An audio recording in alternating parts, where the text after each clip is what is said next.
y'all, so I'm going to show you in this video how I make bulletproof coffee.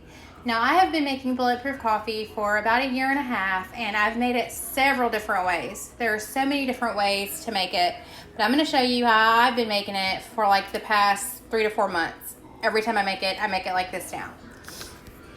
So what I do is I start with 8 ounces of hot coffee. I have a Keurig, so that's what I use. I use this is the coffee that I use. Starbucks Bright Sky Blend. It's a little Keurig pod. So I start with 8 ounces of coffee.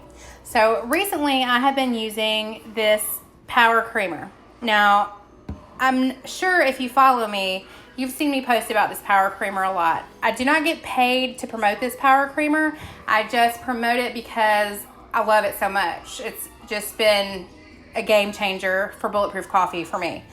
Especially being a single mom, I have very limited time, and if you know this is how I used to make it. I would get my coconut oil for the MCTs. I would scoop out 1 tablespoon of coconut oil, put it in here and let it melt. And then I would cut 1 tablespoon of Kerrygold grass-fed butter. Then I would put it in here and let it melt. Now, this, all you have to do is put 1 tablespoon in, and that pretty much replaces the coconut oil and the butter. So I'm going to use this pumpkin spice flavor because I just got it and it's really good, and it's the one I've been using here recently. All you do is shake it up. You leave this out at room temperature. It doesn't have to be refrigerated. I'm going to measure like I measure because I don't usually measure with a tablespoon. I can pretty much eyeball it by now. That's what it looks like. So after I put the power creamer in there, I use some of this Jordan Skinny Syrups. I use this every time, no matter what kind of bulletproof coffee I make, for a sweetener. This is the hazelnut. I do about a tablespoon of that. It's really, really sweet. It's very concentrated. Then I'll put a little cinnamon in there. A little pink salt. This is real salt. Keto salt. It's tiny and adorable, I know.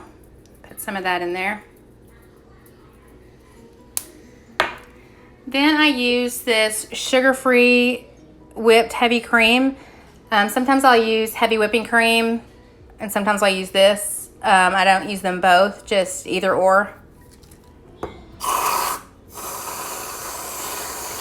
That's about how much I put in there.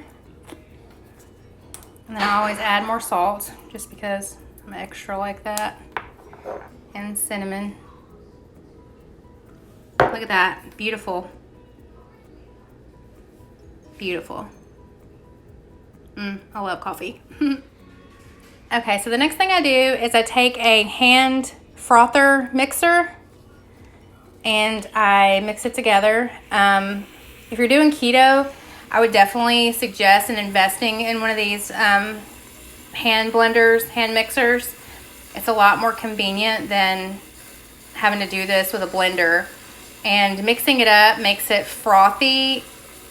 If you don't mix it up, the oil is going to settle at the top, and I don't like it like that.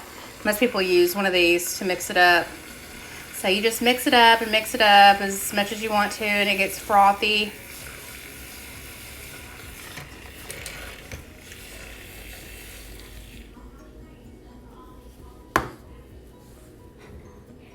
And that's what it looks like. I usually blend it a lot longer than that, so it gets a lot more frothy than that. But anyway, this power creamer is what I've been using lately, and it's so convenient, y'all. And I know, like, I post about it a lot, and it's because I've been doing keto for a long time, and when I find something that I think is a great product, I'm gonna share about it. So you get 20 servings per bottle. Like I said, all you use is 1 tablespoon when you make the coffee. This is the kind that I've tried: pumpkin spice, natural cacao, which is like a chocolate flavor, This is sweet vanilla. I've used this the most. And this one is just original blend. They have a lot of, these are all the flavors. I'm hoping they come out with like a peppermint mocha for Christmas time. That would be awesome. But that's how I make my coffee. If you have any questions, ask them in the comments. And I will put a link to the website for the power creamer and code that you can use to get a discount. So thanks, y'all. Be sure to subscribe.